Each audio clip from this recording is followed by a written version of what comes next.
Complex's local artist highlight. I'm your host, NATASHA JONELLE. We are honored to sit here today with our highlighted guest. She's an artist, a poet, a mother, published author, and a narrator of erotic lines. Studio 125 Multimedia Complex welcomes Wintah Storm. How are you? I am great. Hi.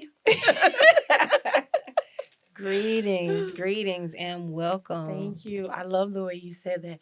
Narrator of erotic lines. I love that. That just sounds good.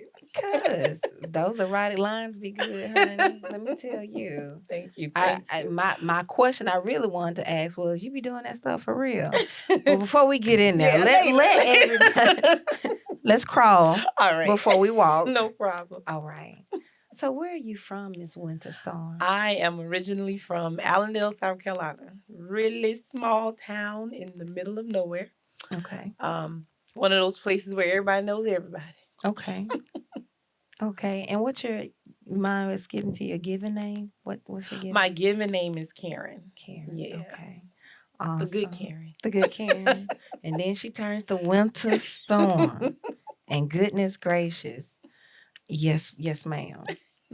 So, Miss Wintah Storm, where did all of the artistry come from? When did you get into the arts?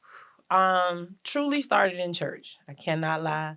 My mother was that kind of mother that was like, if there was a program, her children were going to be on the program in any capacity that you needed them for. So when we were in church one time, our pastor's wife, Miss Mitchell, she gave me a poem. Mm-hmm. And she was like, I want you to read this. And my mother was like, yeah, she going to read it.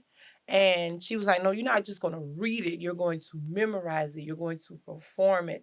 And so once I got that piece, that going, it was like, that was where the performing came from. Okay. And just build up my speaking, my presence on stage, just all of that.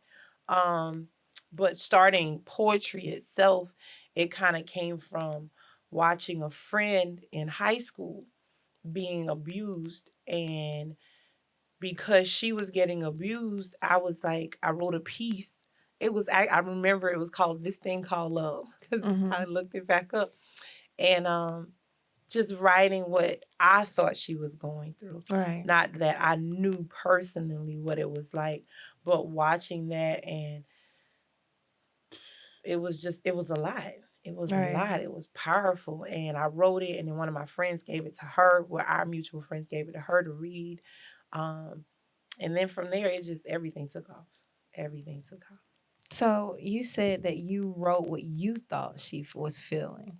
So in my mind, again, sounds like you are an empath with being able to feel what other people are feeling. I run from it. My husband and I talk about this all the time. I run from that a lot. Right. But if I'm around people, you just get a vibe. I always just feel like you get a vibe of people when you're around them. Right. You get a feel of them. And I'm a very big toucher. Like, I touch. I love to hug people. I'm one of those people. I've always been. I can't help it. Like, I really do. So if I hug you or I touch you, it does feel like you can feel somebody's in. If they're down or if they feel good, you just kind of feel it. And the more you're around people, you can really tell if they are where they are. Right. I get it. Yeah. I get it. I tell people all the time, we don't look into people's eyes enough. Because if you really look into a person's eyes, so much of themselves comes through. Right. You can see so much. And so we don't do that a lot. We look at people. Right. We don't really look at people. Look at them. Like look into their soul. Yeah. I can dig it.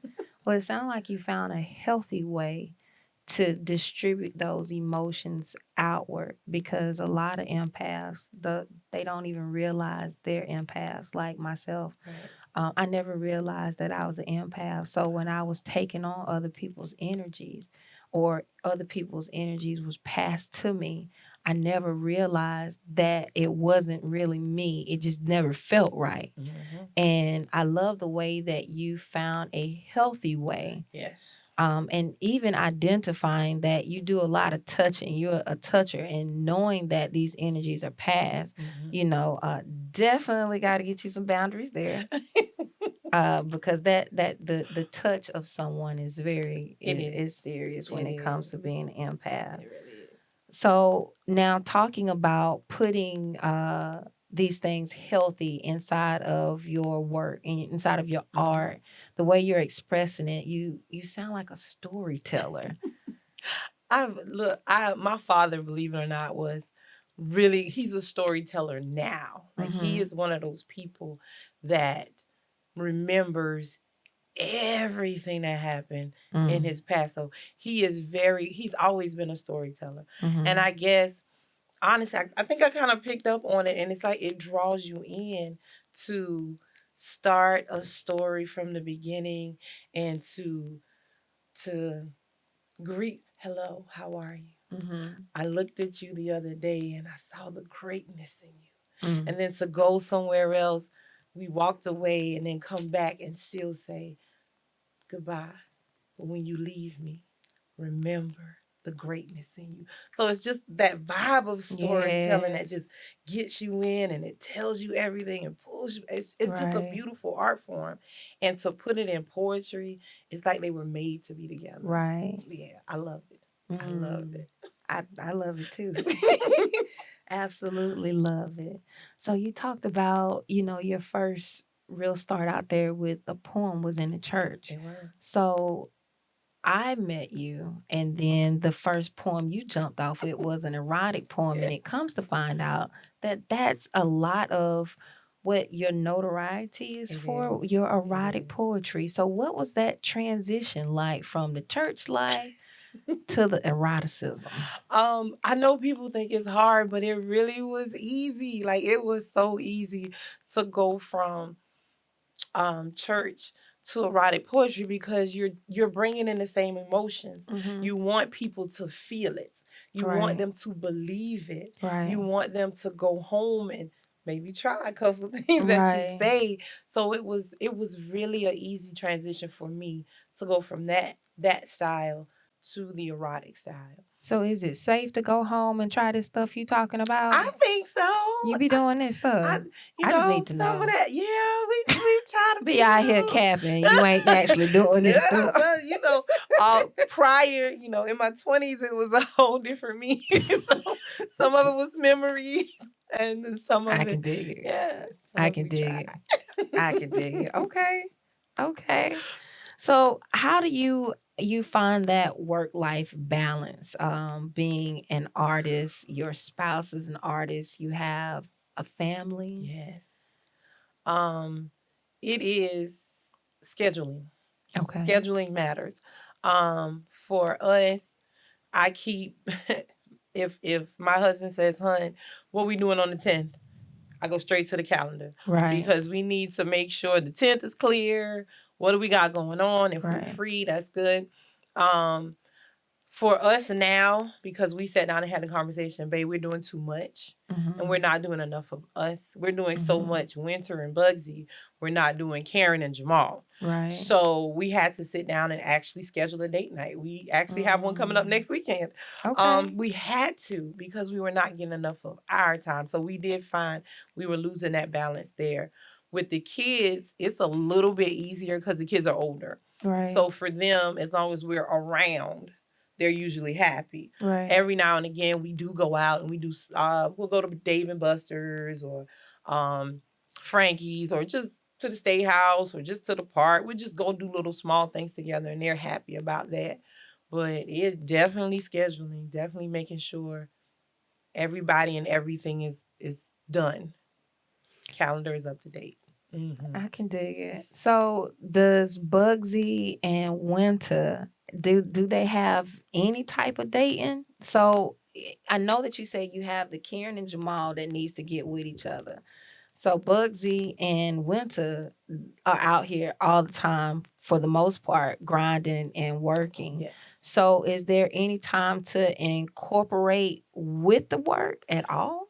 I'm gonna tell you a funny story as I go into that. When I first met him, he introduced himself to me as Bugsy Calhoun, and I went, "That is not your name." I did. True story. I was like, "I'm not calling you that. That is not your name." He was like, "No, my name is Jamal Washington." I said, "You know what? I'm gonna call you Mr. Washington." Okay. And that is how we started, because I was like, "You're probably out here Bugsy all the time. If you introduce yourself to people as Bugsy Calhoun, that's probably because that's all people know. Right. It's the Bugsy Calhoun. Bugsy Calhoun is on stage all the time, Right. working all the time, Right. networking all the time." Right. So I told him, no, we're not. We need that separation. So Bugsy and Wintah, yeah, we have fun. We enjoy it. But no, I want us to be Karen and Jamal. Because Bugsy and Wintah get to have all of this that's work. That Right. really is our work life. People don't, it looks like fun, and it is most times. We have a great time. Right. But no, we want to be Karen and Jamal. Right. We want to, when we go out and it's just us, nope. Bugsy and Wintah get to stay at the house. They don't get to come out. Okay. Well, let's talk about some of the events that you and Bugsy are doing. You have an event that's one Saturday out the month that you do monthly. Let's talk about it a little bit. We do a show called the Jam Session at the House of Hathor, which is on North Main Street. They're changing location, so we have to pause the show until November. Okay. We'll be back in November. But what that show does is it is a space for local artists to come and have an open mic night. They let their talents flow. They let it out. We have so many young people. Right. So many artists we've never heard of. He's never heard of, and he knows a lot of people, way more people than I know. But so many young people that are new to poetry, that were looking for a place to just let go. Oh my gosh, it has been so amazing. And even some older poets like that, were like, I'm done with poetry. But once they came into the House of Hathor, they were like, I love the vibe here. And they got back on stage and they were doing pieces with us. So it is just such an amazing atmosphere and so many new artists. I love it. We've met people that's like, can y'all do a workshop? When are y'all having a workshop about writing poetry? And now that is one of the things that we really have been thinking about, because we didn't realize there were so many artists, young people, older individuals that look at us and they go, oh my God, how do you do that? Right. And they just need some direction. They just need a little bit of help, and they don't have that. Right. There are shows all the time. Right. But who's training them? And that is a need that people don't realize. It is a huge need right now. A lot of young people are looking for the training. So I would tell anybody that's looking to start businesses and stuff, and looking to get to the youth, it is time. Those things the youth are looking for. They want to grow as artists, but we don't train them anymore. We just go, here's a mic, get a beat, go. Or here's a pen, write all your feelings. But they want more. They want the whole package. So that is definitely something we've been looking into, because we really want to start that program for them. Well, please, because they asked. Yeah, please do it. So, what are these artists going to do with this time off? Are you guys going to do anything? We were doing Friday nights at La Bamboo Restaurant as well in Columbia. We didn't do it this month. We took a break from it this month. That may be something we will go back into, but the vibe is different.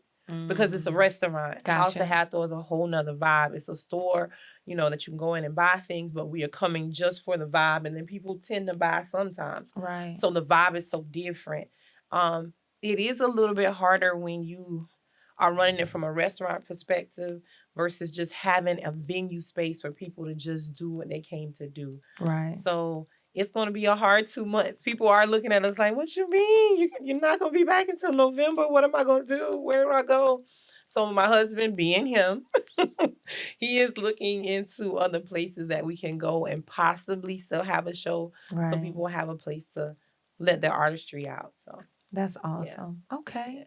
So what other events do you have coming up? Right now Or we projects are and projects, yeah events and projects, because you have projects coming we out. do have projects. Event wise, we are tapping into other people's events. Gotcha. So we've been kind of spreading ourselves that way. I actually have an event an erotic event that I'm a part of that's going to be at Icons on the 25th, the end of this month. So I am going to that event as well. But project wise, like he said, I'm an author, so I have 2 books that are already out circulating. Right. You can order them online. Affair of the Mind and girlfriend moments. Yes. Let's talk about it. Affair of the Mind. Affair of the Minds came about in my 20s. I was just finished college, and I was thinking about the size of a love affair. Mm-hmm. You know, you have the good, it's all great, everything they do you love, it's beautiful. Oh, you want to be with them forever. Then you have that side where you start doubting yourself. Like, maybe I'm not made for him. Maybe I'm reading too much. Maybe I'm trying too hard. Right. Got your friends in your ear. Right. You know, y'all haven't argued yet. You're supposed to have arguments, and you know, you're listening to all of that. So then you start having the doubt phase. Then you get to a part where you have the truth. And the truth comes where you're past the touchy-feely, we feel good.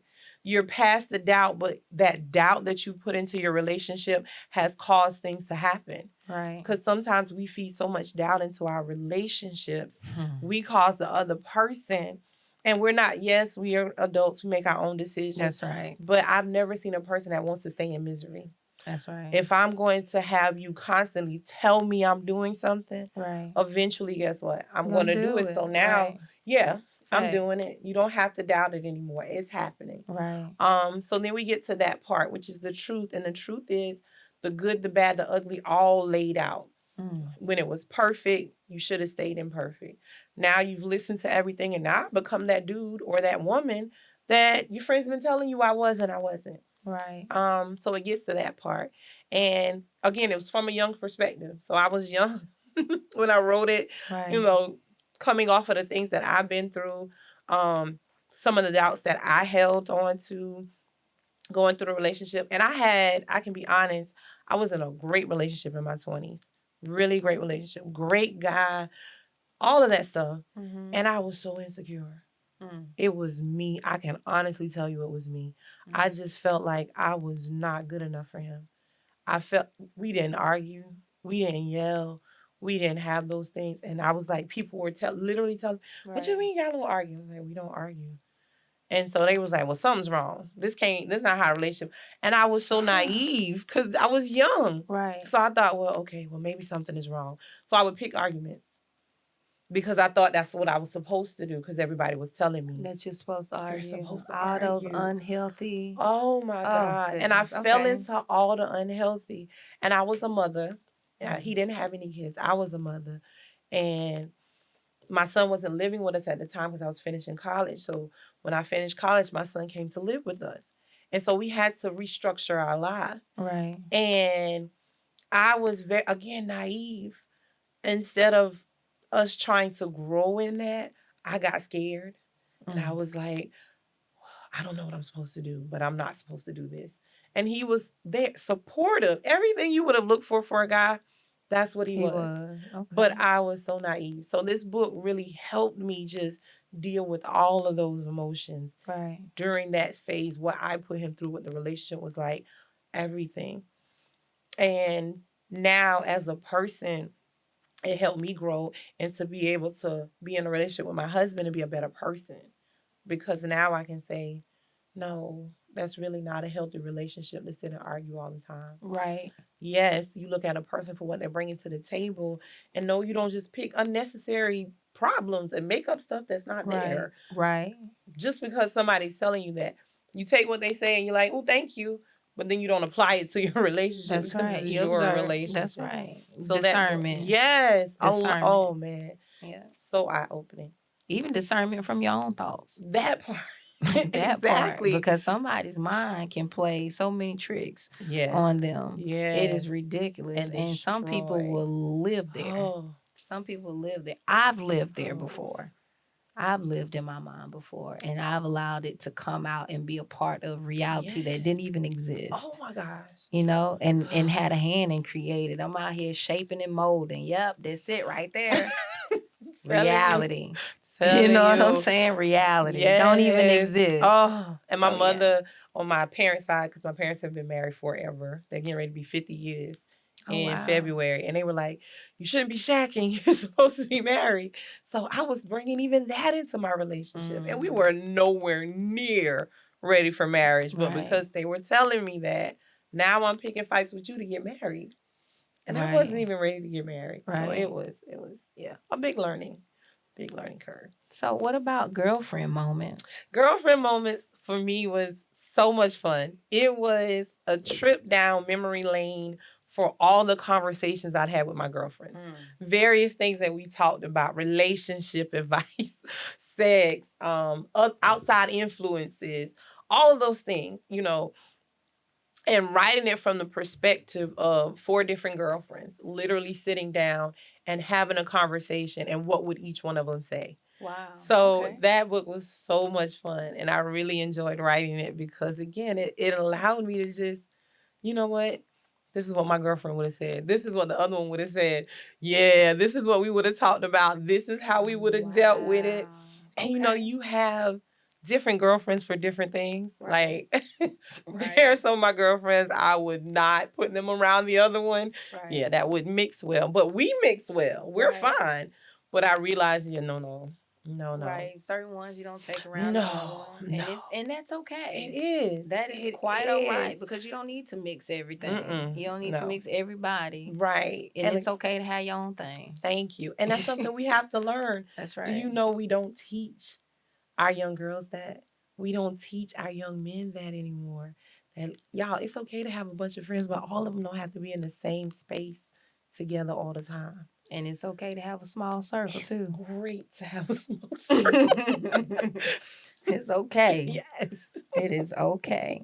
So you have a CD that's already out, Fire and Desire. Yeah. That is an erotic CD. It is. Yes. Let's talk about it. That came about, I was writing erotic poetry, loving it, performing on stage, enjoying myself. Like I said, I met my husband, and he was like, when we met, he was like, I have all these CDs and stuff. And he was big on merchandise. He's like, are you branding yourself? And I'm like, no, I don't care about all that. I just want to perform. And he was like, nah, you should do a project. I was like, oh, no, I'm not doing it. So your husband started turning you to a business. He did. Because for me, all I want to do is get on stage. Right. All that other stuff did not matter to me. Right. But he was like, why not? Why don't you have a T-shirt, a towel? Why don't you have a CD? People want to take you home when they leave the stage. And I didn't think about it. But because of him, we sat down with Big Bailey, who I love, absolutely love. Shout out Big Bailey. Yes. We sat down with Big Bailey. He came to the house, and I'd already had the material. We met with Ghost. Ghost had a bunch of beats. He was like, I got a bunch of beats if y'all want some. Sat down. He sent us some tracks. We listened, found the ones we liked. And 2-3 hours at the most, did the project. And it was fun. It was fun. And had fun doing it. It was so much fun. Most of it was done in like one take. Only a couple of ones we had to go back and really, because I just got stuck on one. I could not get it out for whatever reason. But it was fun, and we did it. And it's just a bunch of what I thought was some really good erotic pieces at the time. So what is your favorite piece to date that you've written? Oh, wow. I think my favorite piece is still Fire and Desire. It is, well, we called it Two Freaks. But when I originally wrote it, it was literally called Fire and Desire. But on the CD, it's called Two Freaks. Okay. It is my favorite because it literally talks about the different people you are in the bedroom. Most people don't think about it, and honestly, as a woman, I can't speak for men because I don't speak man. Right. But as a woman, no, I do not. I run from that. I do not. They can have it. Okay. But as a woman, we are submissive in the bedroom sometimes. And so we will do those submissive things. We will allow the God to take over. Right. And we will be there for all of the things that makes him feel good. But then on the flip side of that, there is another fiery person in us that's like, tonight we doing this. Right. And you gonna like it. You don't have a choice. And if you don't like it, it doesn't matter because we still gonna do it. Right, help me. Let me take your pants down. There it is, exactly. Get on the bed. Like, we have that person in us. And every now and again, we just want to let her out. So, yeah, she gonna come through and do some things, and he gonna be like, who is this woman? And I'm not ready. Well, I need warning. Pineapples. Yeah, wasn't ready. Wasn't ready. So that one is by far still my favorite. Well, can I hear a little bit of it? Oh, yeah. Come on, performer. See what you got. So, I wrote this when I was in Charlotte performing, because Charlotte was really nice to me when I started my erotic journey. They really were. Shout out Charlotte, North Carolina. Charlotte's dope. So I really don't understand. And how could he not see that, baby, I got two freaks living inside me. I know you remember on Monday when Desire came out to play. See, she's that submissive one. She'll do anything you say. Like when you told her to get down on her knees because that's the way you like to be pleased. So she gave you that sloppy head till you were speaking Japanese. And what about on Tuesday when you handcuffed her ankles to the bedpost, covered her body in whipped cream, covered her nipples in crumbled French toast, then proceeded to lick it all off till you damn near choked, then fucked every hole to the bed damn near broke? And what about on Wednesday? When you turn pain into pleasure, baby, you spanked her ass like you taking some private lessons. And after about that fifth orgasm, your hands became her private obsession. But I know you remember on Thursday when things got a little switched up. Because, see, Fire came out to play. And that top of the line freak, she just don't give a fuck. She went straight for the hot dog, your dick and your balls in her mouth at the same time. And when she opened up her legs, I knew you knew it was dinner time. Because, baby, she rolled your face like she was riding your dick. And she rolled your dick like she was the main chick. And I know you appreciate how well she could multitask. Because her fingers never left her clit, not even when you stuck your dick in her ass. And what about on Friday, when she put you into positions you ain't never even heard of? See, I told you about messing around with Fire because that freak live inside of me and I don't even know what she made of. But baby, I can tell. You ain't never been chewed up and spit out. Because when Fire was done with you, you was in a fetal position with your thumb in your mouth. See, Desire will love you from the top of your head to the bottom of your feet. But Fire ain't trying to hear that shit because she got orgasms she trying to meet. Big time. Desire will be on the bed, spread eagle or on all fours. She'll let you choose. But Fire already got that dildo in her pussy, that vibrate on her clits, making you stand in the corner and daring you to touch your dick. See, I really don't understand. And how could you not see that, baby, I got two freaks living inside me? Fire, Desire, I'll let you choose. Because at the end of the night, I'm nutting, so I ain't got shit to lose. Come on. Fire and Desire. Exactly. And it's crazy, right? Because when I was writing it, in the back of my mind, I was hearing Rick James. And I remember when he was, when he got charged with kidnapping the woman in the house and stuff. And in my mind, I'm like, what gets you charged? You know, what has to happen that gets you in that much trouble? What did you do? So that Fire and Desire just kind of plays in the back of your head like, kind of things really happen that make people like, nah, I don't want it, but I do want it, but I don't want it. Yeah. So yeah. That's dope. Thank you. Gratitude for sharing. Thank you. I heard my husband back there gasp when I read it. So I was like, bruh, sit down. We ain't tried that one yet. I know, you putting it on the list. A lot. He put it on the list. Look, go get those the cinnamon toast crunch or the sprinkle.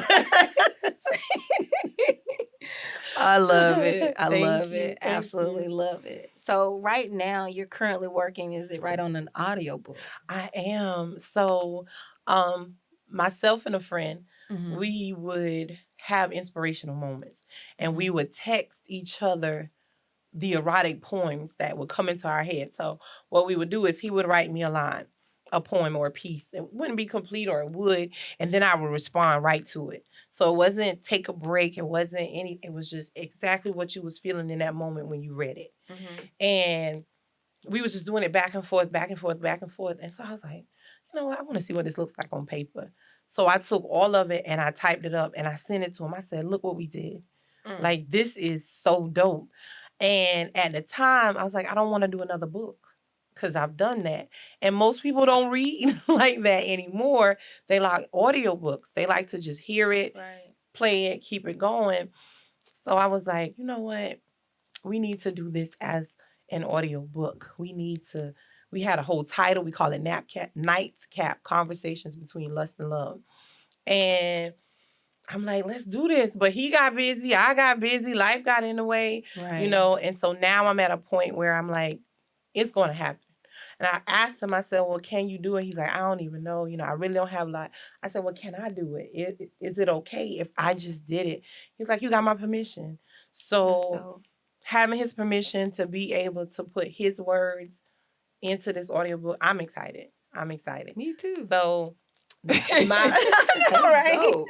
my hope is by the end of this year, that is my goal, to have it completed, ready, people have access to it, and just be able to listen to it. And my husband gets on me all the time. I just like to create. I really do. Just let me create. Let me be great. Let me just be on stage. Let me just put my stuff out.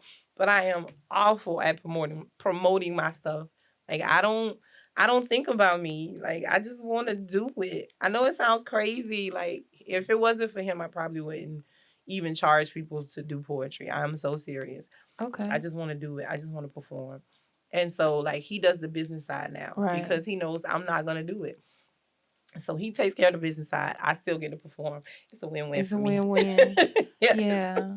Okay. So have you, or either one of you, thought about actually getting an outside manager to actually free up some of your time? We did at one point. We did meet with a lady out of, I think she was out of Atlanta though.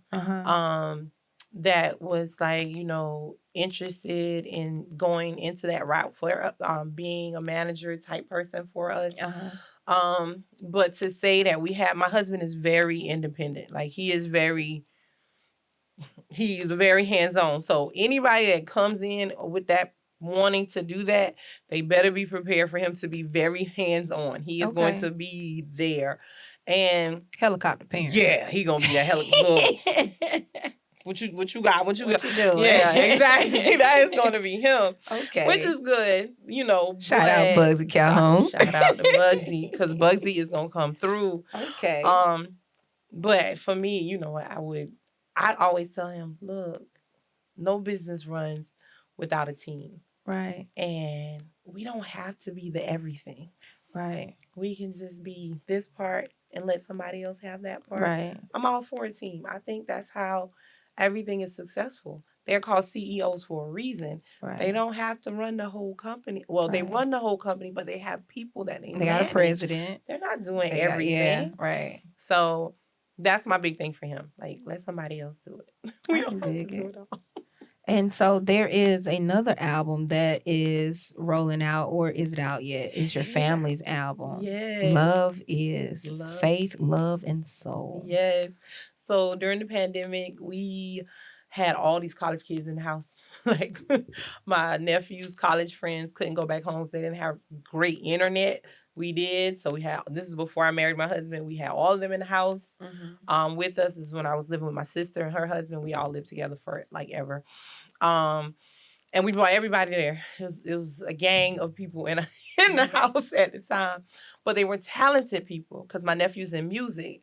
And so all of his friends have some type of talent. Okay. And we're the kind of family, well, if you come into our house with talent, you're going to have to use your talent. You can't just come up here and sit down and eat and we don't get to hear a song or a poem or something. Right. So we brought our family, my nieces and nephews, along with his friends, and we sat down and we did an album. They wrote the songs they wanted to perform, They wrote them. Then my brother-in-law wrote a couple of tracks on there.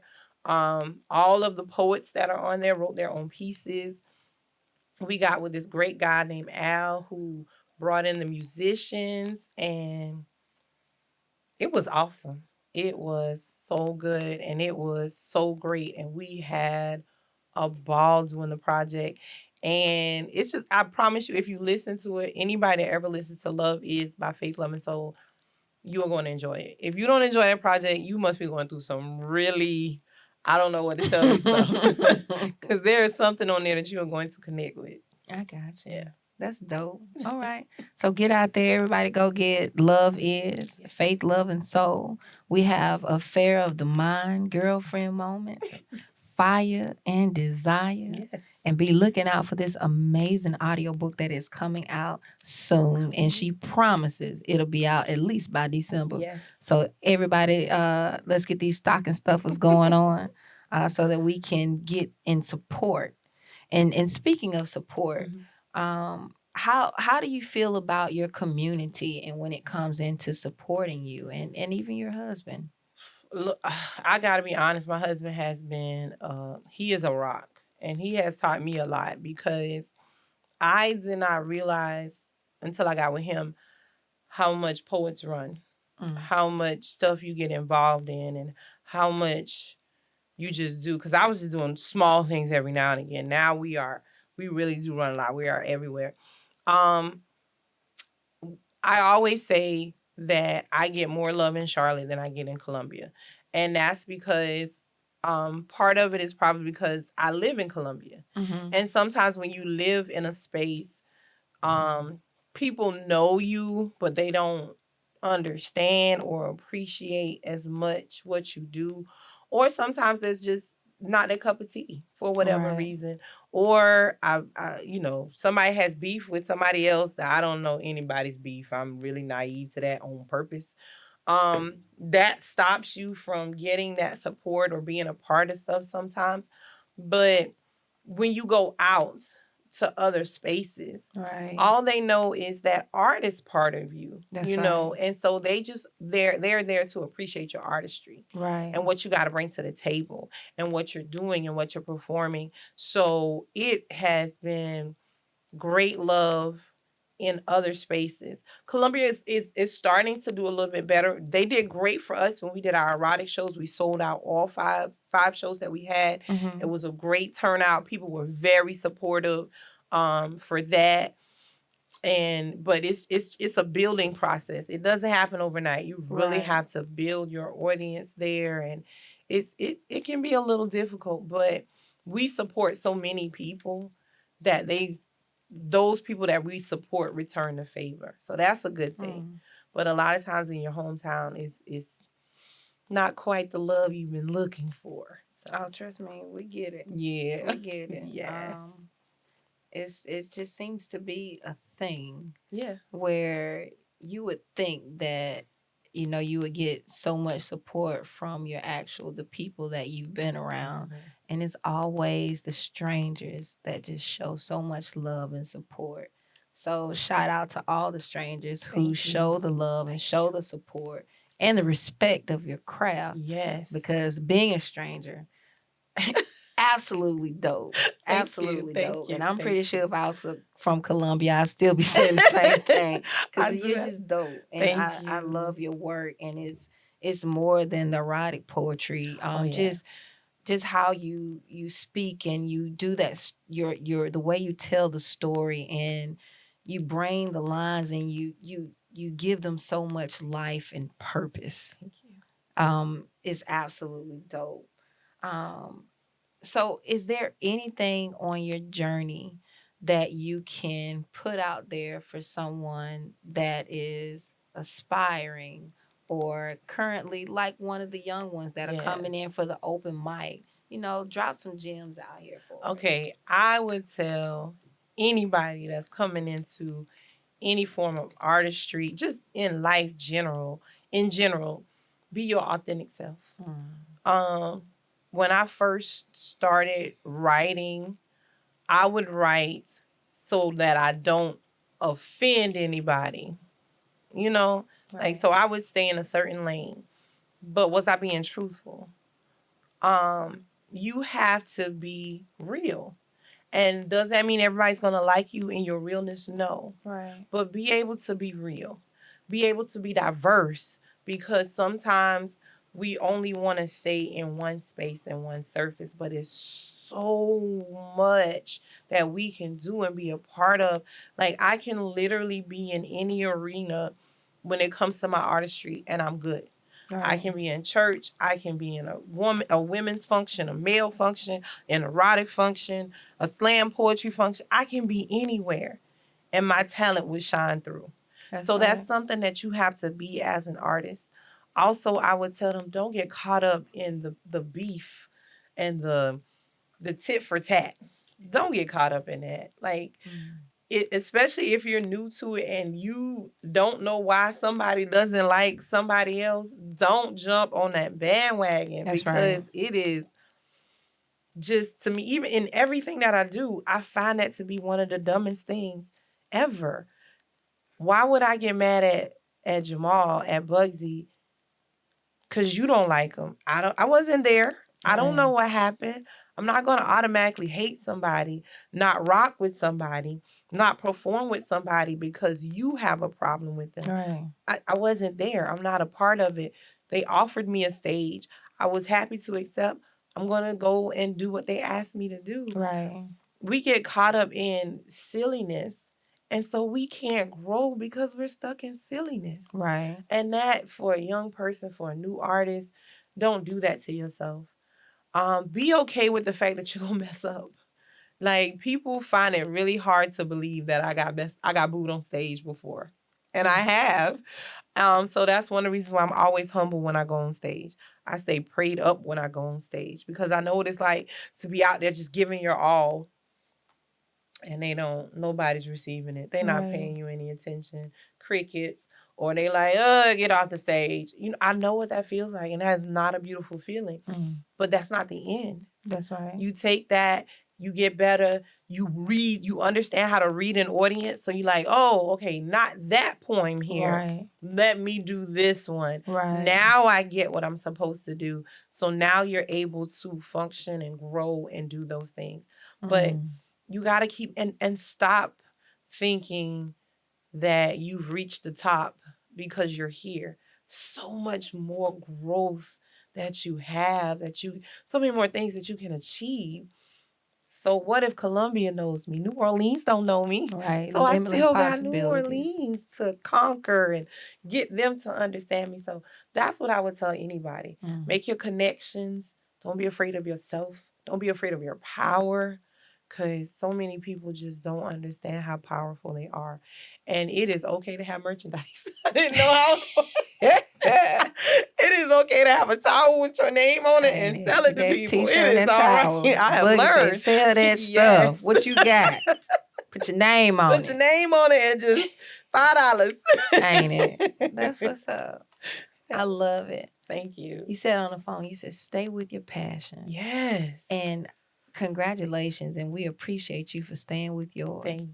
Thank you. It was a time that I put my pen down. My sister and I had this conversation the other day, but people don't even realize how many times I have put my pen down and cried. How many times I felt like, God, you gave me a talent. Am I doing what I'm supposed to do? I remember praying to God to take my talent away because I felt like I was wrong. Like, this not what I'm supposed to do. Like, because people outside would see what I was doing, and I would get people that's like, great job. And then you have people on the other side that's like, bring you all this negativity because of what you're doing. And you just get so confused. Like, was I supposed to do this? Am I wrong? And you start listening to other people, and you forget that these people didn't give you a gift. Right. Why are you listening to them? That's right. Why are you allowing them to dictate your moves? That's right. And I think the longest I went putting my pen down was like 2 years. Like, I just put it down, would not write. I refused to write, but the thoughts never went anywhere. They would come, and I'm like, nope. And it's still bombarding me. I hear something, see something, feels still there. Nope, not writing it. And it just made everything else in life terrible, just uncomfortable, because I was not doing what I'd always been meant to do. I wasn't following my passion. Right. I wasn't following my talent. And it was just spiraling everything else in my life out of control. And you were using your poetry as therapy. I was. That was your therapy. I wasn't even doing erotic poetry at that time. I was just writing or performing or just letting it all out. Right. And it's amazing how that gift, doing what people say the right thing, Right. how you're supposed to write poetry, using that part of my gift and getting the negative feedback and almost ending that and stopping. When I started doing erotic poetry, I got negative feedback, and again, cried like a 2-year-old. Cried because I'm like, oh my God, I can't believe people have something to say about this. Because I was on cloud 9 after I did it, literally. Right. And the next day, it was like, I had people that was like, what are you doing? What? You did what? And my parents, who are amazing, shout out to Elizabeth and Ernest Joyner. Shout out. They are amazing. And I remember my mom was like, well, why these people got a problem? Let me see. And, most people be like, oh, God, I can't show her that. I showed it to my parents. My mother laughed so hard. She called it comedy. She like, you doing that erotic comedy? I was like, yes, ma'am. She laughed. She thought it was the funniest thing. And my dad was like, that's all right. That's all right. But again, both of them were so, I love it. Just supportive. Very open-minded. Yes. Yeah. Did not have a problem. And my mother would be like, well, if they got a problem, then tell them to come see me, because she's that mother. You know when you left, right, what the conversation was? You know she got that from you, right? Exactly. You know that came from you, right? See, your daughter just like you. Just like you. That's dope. So, yeah. So Well, now I don't stop. I'm going to tell you, and I don't know if anybody's ever told you this, all that is okay. Thank you. It's Thank okay. you. It's okay to cry. It was okay to put your Yes. pen down. Yes. It was okay. All It of it is was. okay, and it will continue to be okay, Yes. because we're going to need those things to grow. That's how we learn our lessons. Right. And you can take that Right. and these course that you and your husband are about to put together for this youth, wrap it Yes. up in there, Yes. and then go ahead and deliver it to the world. And I'm Right. sure that he's going to find a way That part. to charge a fee. Come on, Yes, Buzzy he Calhoun. is. Yes, he is. Yes, he is. Hey, Yes, he is. One of the that's big dope. things, though, I will say that we have, that we really want to do, one of the biggest things is to have a poetry conference. That is one of the things that really has been, both of us, I feel like it's been constantly being put in our spirits Okay. to develop this thing and have a poetry conference where people can come, and not just the slams, because slams are just for you to go and just exactly what it sounds like, compete against other poets, but a part where people can really get the writing piece. Because people come to me all the time when I do erotics. They're like, how do you do that? How do you get on stage and deliver that? And we met a young man when we went to Columbus, Georgia, and he was like, this is my first time performing, but I write. He was like, how do you get on stage and do it? What do you do? How do you move? So it's just, again, it's we're constantly meeting people that keep asking us the same question. How do you do this? How do you make it flow? So you can't keep meeting people that's asking you the same question if you're not meant to. That's right. Make it happen. It's pulling it to you. And Right. You've been put in alignment Right. of everywhere that you need to be so that you can hear these Yeah. things. So now all Yeah. you got to do is just get it Yeah. done. And if we don't do it, we failing on our assignment. Yeah.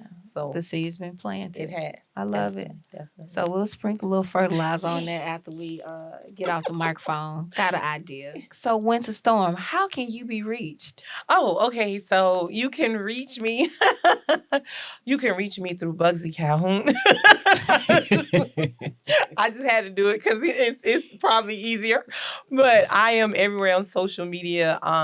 Karen Joyner, Washington, everywhere. So if you put in KL Joyner or Karen, if you start typing Karen Joyner Washington, I'm there. That's me. You can even type in Winter Storm and I will pop up a couple of places as well on Facebook. But if you really want to reach me, Bugsy Calhoun. Okay. Just put his stuff in and I'm connected to him. So that's how you're booked. Yeah. If you're looking to book Winter Storm, please contact Bugsy Calhoun. Yes. Yes. You can be reached on Facebook Mhm. up under Winter Storm. You have a Facebook page I for do Winter have a Storm, Facebook and then you Winter have Storm. your personal page they Right. can reach you. Okay. hmm And is there do you have a website or anything? Working to revamp it and bring it back. I had Gotcha. one before, but again, life got in the way and me being lazy. I just want to perform. I It's don't all want to do any of that other Don't stuff. even worry about So it. yeah. We got you. Thank you. We can dig it. Okay. Well, again, gratitude so much for coming out today. Thank you. Again, my name is NATASHA JONELLE. I'm your host today. I'm here with Ms. Winterstorm with the Local Artist Highlight. Want to say peace and blessings. Have a good night.